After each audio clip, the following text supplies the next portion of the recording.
De San Félix, Venezuela, vive aquí con nosotros hace ya un tiempito y estamos felices de tener a un autor como Leo Felipe Campos aquí con nosotros, que acaba de publicar este libro que se llama Gancho al Hígado.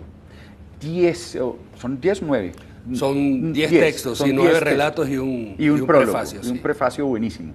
Son 10 textos que se convierten en un verdadero gancho al hígado. Leo, ¿qué ha habido? ¿Cómo está, hermano? Bien, qué placer. contento, no, placer es mío de poder estar aquí compartiendo con ustedes y además tener la oportunidad de hablar de mis cuentos, pues para mí es importante, ¿no? Sí, claro. Gancho al hígado. Evidentemente, que yo había comentado, incluso lo hice aquí en la sección, no son libros, no son cuentos relacionados con el boxeo, pero hay solamente uno que está directamente relacionado y narra un combate. Sí. Pero el resto me parece a mí que están escritos con técnica de boxeo, ¿no? Sí, bueno, el gancho al hígado termina siendo también una metáfora para esos golpes que nos da la vida y de los cuales también tenemos que reponernos y ver cómo aguantamos y cómo, como decías tú, cómo responde nuestro sistema nervioso a veces frente a una noticia desagradable, a veces frente a un hecho inesperado, en otras ocasiones. Pues sí, la vida nos vive dando constantemente, si la planteáramos de forma metafórica como una pelea de boxeo, algunos ganchos al hígado. Claro. Eso fue lo que intenté amarrar a través de unos personajes que unos están más rotos que otros, unos están más alegres que otros. Hay un componente de humor en el libro, sí, que seguramente lo debes haber notado. Sí, sí. Y bueno, el boxeo también te permite cierta plasticidad, ¿no? Los movimientos, la defensa. Tú has sido periodista deportivo, ¿no? He sido periodista deportivo. En eso sí. fue que encontraste en el periodismo deportivo la relación, las metáforas de la vida. Pues es decir, cuando uno mira el periodismo deportivo o el deporte mismo como una metáfora de la vida, se vuelve una cosa interesantísima, ¿no? Sí, bueno, a veces siento que los periodistas deportivos podemos llegar a abusar de esas metáforas, ¿no? Sí. Sí, pero a mí me gustan, por supuesto, me gusta usarlas a ver, fui periodista deportivo en Venezuela durante 2 años y medio como coordinador de un periódico deportivo, pero yo llevaba el área de fútbol. Y luego también he sido periodista de investigación y aquí en Colombia trabajo y cultural, como con Plátano Verde. Correcto, sí. Por cierto, ahí tenía una revista, a lo mejor ahora quizás la mostramos rapidito para que la gente tenga una idea de Plátano Verde. Pues sí, se ha hecho un poco de todo. Aquí en Colombia estoy como editor y como corrector de estilo, trabajo de forma independiente, aunque muy de la mano también con el Grupo Planeta.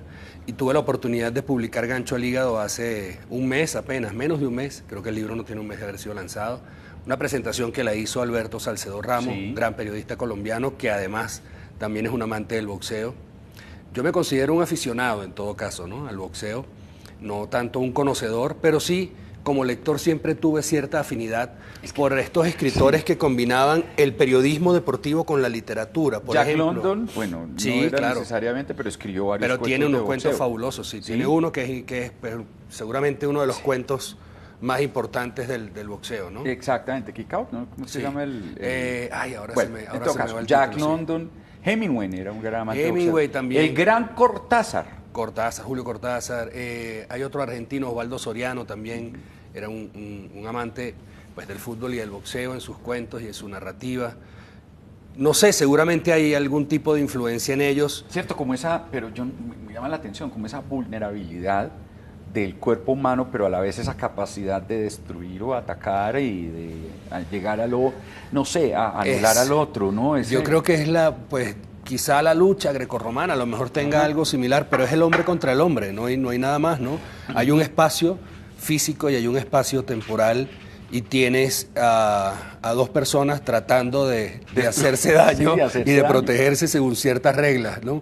Puedes ver la vida así, también es un poco simple y duro, y yo no la veo nada más de esa forma, pero sí funciona como una metáfora para hablar de muchísimos otros temas, del amor, de la pasión, de la renuncia, de la derrota, de la alegría, en fin, de la protección de la gente a la que quieres. En ese prefacio tan bonito que tiene, es que se los recomiendo, prefacio, fajadores, estilistas y pegadores. Es uno de los textos, un texto muy corto, pero les digo, realmente, no, corto es realmente corto, es una pequeña obra maestra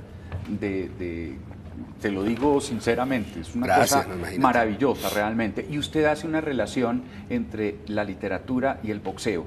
Hay tres tipos de boxeadores, ¿no? Y usted lo habla, los estilistas, los fajadores y los pegadores. Sí. El estilista, tengo entendido, es el que guarda distancia, ataca desde lejos, se mueve más y trata de ganar por puntos. Sí, correcto, sí. ¿Sí? Sí. ¿Qué autores están ahí dentro de eso? Usted habla de Coetzee. Sí, bueno, Coetzee me parece un gran estilista. Por ejemplo, hay un escritor colombiano, se llama, que acaba de ganar un premio importantísimo de novela, premio García Márquez, se llama Roberto Burgos Cantor. Burgos Cantor. Creo sí. que él es un gran estilista, es un hombre que se sabe adornar, que sabe bailar sobre el ring puesto en esos términos, ¿no? Y cada página, sus párrafos están danzando, su uso del lenguaje, pues es un estilista. Ahora, va de la filigrana, ¿no? El estilista no manda el golpe para sacar el knockout. Es más el fajador. Hay estilistas que tienen pegada, ¿no? Pero luego también están los fajadores, que son los que combaten más cuerpo a cuerpo. Son estos escritores que se preocupan quizá menos por la prosa, por la forma, por el estilo del lenguaje que están empleando y van más apegados al relato que están contando, ¿no? A la forma que tienen y esa agresividad y esa puntuación y ese ritmo que es Pero un poco... ese fajador te puede mandar un golpe con una frase, un knockout, darte a la mandíbula un jab o darte un gancho al hígado y te manda al suelo. Claro, no, sin duda. Y el estilista también puede, ojo, es que estas categorías me funcionan a mí para poder hacer el juego y plantear de entrada una apuesta, si se quiere, estética, ¿no? Frente a lo literario. ¿Qué tipo de escritores me gustan a mí? El pegador no se mueve tanto, es un poquito más pesado, aguanta muchos golpes, pero hay pues de que él le encaje el golpe como debe ser. Sí, el pegador es total, ¿no? El pegador es Juan Kafka. Rulfo, es Kafka, sí, son estos escritores que no necesitan más que 2 páginas para entender que te van a derrotar en cualquier momento y seguramente va a ser por nocaut. Y yo sabe que creo que usted es un pegador. Uy, no, imagínese, muchísimas gracias. Estoy comenzando. Sí. Estos cuentos narran su infancia en Venezuela, ¿no? Perdón, no su infancia. Sí. Sino... Pero es que hay mucha infancia en el libro, claro, sin duda. Exactamente. Hay un juego de memoria importante. No, por supuesto, no son textos autobiográficos y no son textos, como tú dijiste hace un rato, de boxeo. Ahí hay temáticas muy variadas, hay una presencia importante del Mar Caribe, hay una presencia importante de la salsa, por ejemplo, de la música en general y también de la infancia. Creo que sí está retratada una Venezuela que no es la Venezuela actual, no es un libro que hable sobre la situación coyuntural o la crisis que vive Venezuela en estos momentos, no es un libro de denuncia, para eso utilizo el periodismo, también escribo y publico crónicas y aquí en Colombia con varios medios de comunicación, diarios y revistas.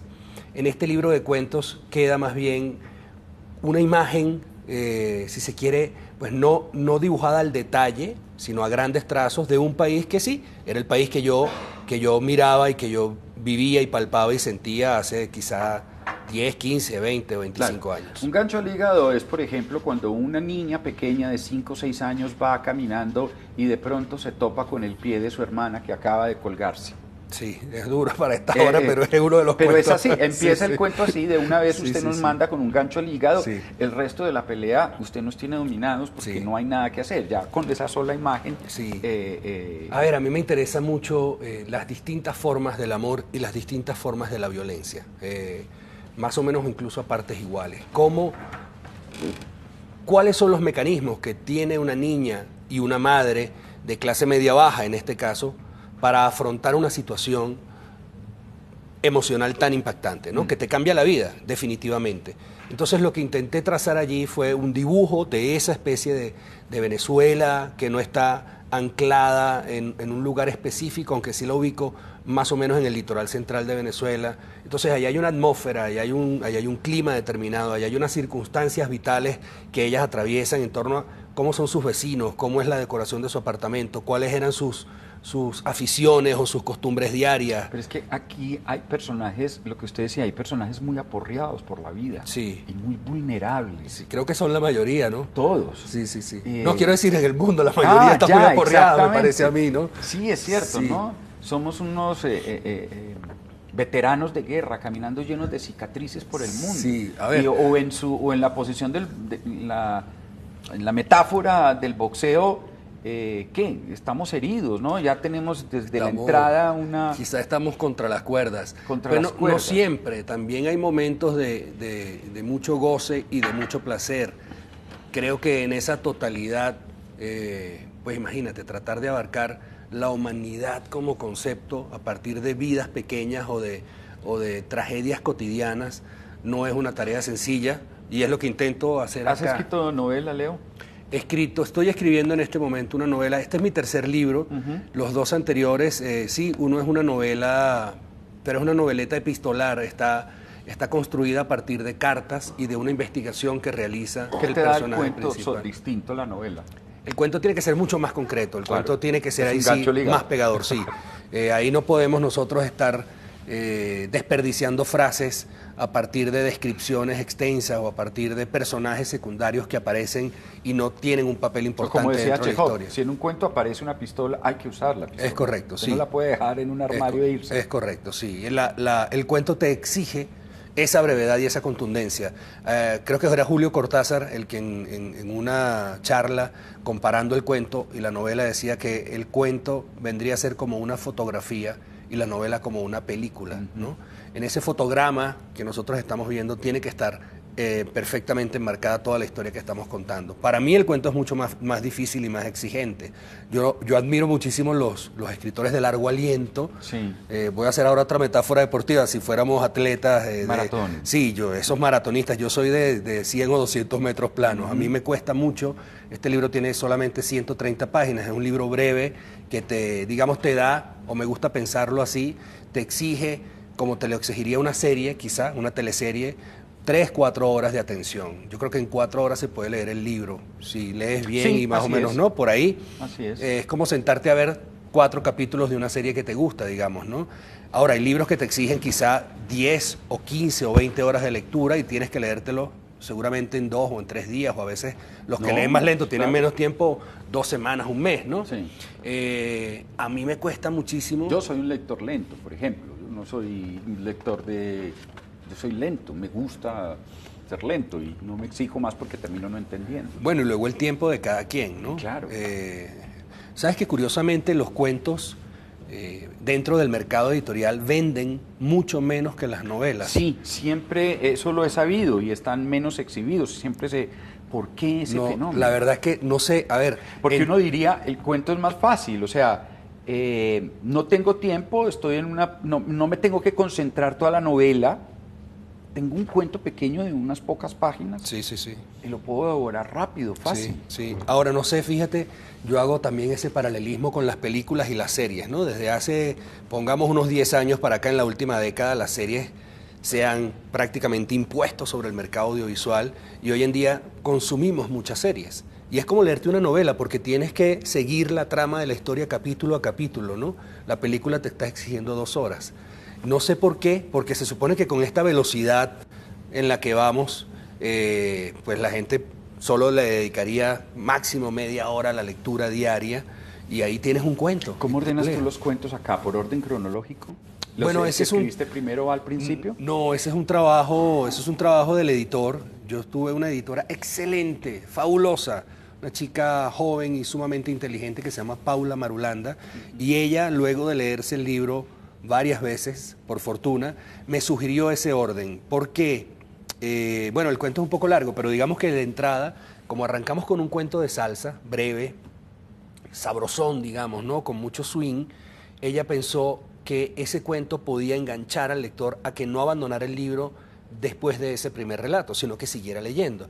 Y luego, entonces comenzamos a meterle como esos ganchos al hígado con los cuentos un poco más duros o más contundentes, como ese que contabas tú de la boxeadora, que es una boxeadora que va a defender su título mundial y cuando va camino a la pelea recibe una llamada telefónica y la amenazan y le dicen: tenemos a tu hija secuestrada, si te caes en el 5.º round no la matamos, ¿no? Entonces ella toda la pelea está, ¿será cierto? ¿No es cierto? ¿Qué pistas tengo?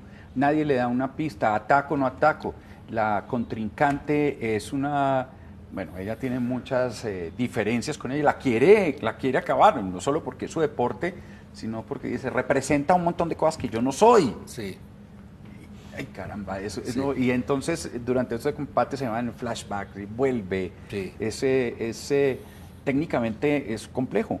Bueno, hay un ejercicio ahí de montaje que también te lo permite la crónica periodística, por ejemplo, como oficio. Yo publico crónicas más o menos desde el año, pongamos, no sé, hace 10 o 15 años atrás, y aunque hay una clara diferencia narrativa entre escribir una crónica y escribir un cuento, también hay muchas similitudes en el tipo de técnicas que puedes utilizar para mantener al lector allí contigo, para que no se vaya mientras tú estás avanzando en la historia, ¿no? Relatando lo que estás contando. Entonces yo creo que la crónica me ha ayudado mucho también en el oficio de escribir, no solamente no ficción, sino también ficción. Ayúdame con algo para sacarme de mi ignorancia. ¿San Félix queda cerca al mar? ¿Es marítimo? San Félix es una ciudad menor del estado Bolívar, bueno, menor en cuanto a importancia, aunque no en cuanto a población. Digamos que es la tercera ciudad del estado Bolívar y es un estado fluvial. Ahí atraviesan dos grandes afluentes del río Orinoco, que llega prácticamente hasta el occidente de Venezuela, hasta Colombia, y el río Caroní también. Y entonces yo crecí en una ciudad muy calurosa. Yo no he ido a Barranca Bermeja, pero me imagino que debe ser un calor similar. ¿Sí? Hay 35 grados como temperatura promedio, pero muy húmeda, porque están los dos grandes ríos. Yo recuerdo que cuando llovía en el asfalto salía el vapor, ¿no? Sí, que uno sentía pues, que aquí venía el bagre volando al lado. Exacto, sí, prácticamente. Entonces, por eso también creo que hay mucho calor en mis relatos. Por eso, es que lo iba a decir, porque aquí es un asunto supremamente cálido, bueno, caliente de Caribe, sí, exactamente, con su música y todo, quizás porque por ahí, por el Orinoco, se metió ese mar Caribe con toda la influencia africana y... Sí.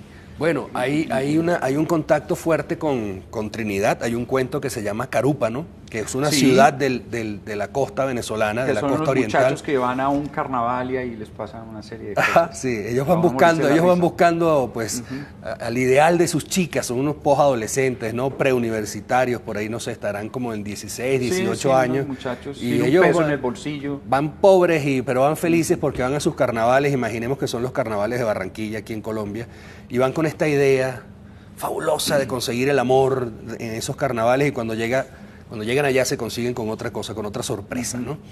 No les vamos a decir qué para no arruinarles el chiste del cuento.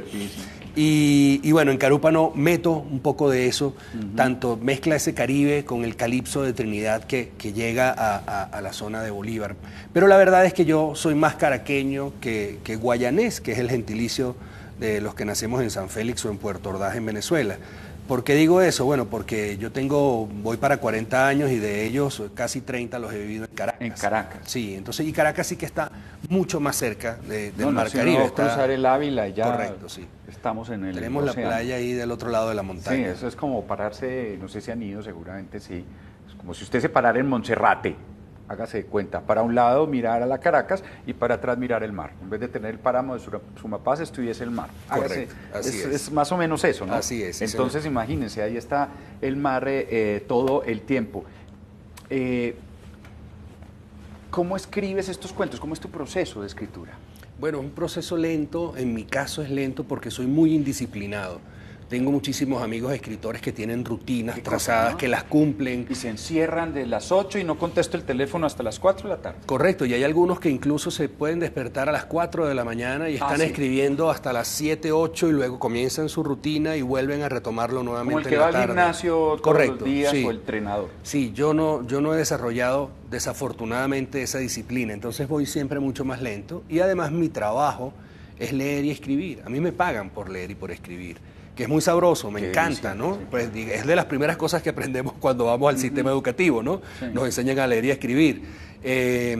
Por fortuna yo vivo de eso, pero eso me quita mucho tiempo y luego también me agota, ¿no? Cuando tengo 6 horas, 8 horas o 10 horas de lectura encima, lo menos que me provoca es sentarme a escribir lo mío, por decirlo de esa forma.